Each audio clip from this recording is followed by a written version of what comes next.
بسم الله الرحمن الرحيم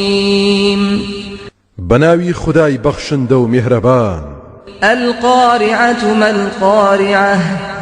يچێکە لە ناوەکانی ڕۆژی قیامەت واتە ئەو گرمەیەی دڵان دەلەرزێنێت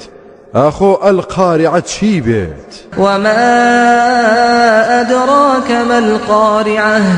تۆ ئەی ئینسان چی فێری کردوویت کە القارعة چییە يوم يكون الناس كالفراش المبثوث ئەو ڕۆژە خەڵکی وەکو پەپوولەی سەرگەردان پەرش و بڵاو دەبنەوە وتكون الجبال كالعهن المنفوش چێوەکانیش وەکو خوریشی کراوەیان لێ دێت سووک دەبن و چاڵ و چۆڵیان پێپڕ دەکرێتەوە فأما من ثقلت موازينه فهو في عيشة راضية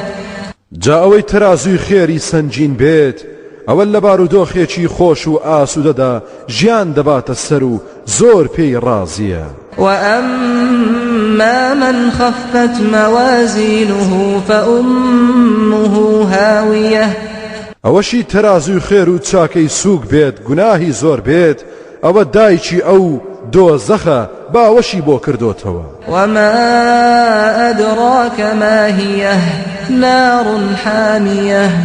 جا تۆ چوسانی هاویە چییە ئاگرێکی زۆر سوتێنەرە و بڵێسەدارە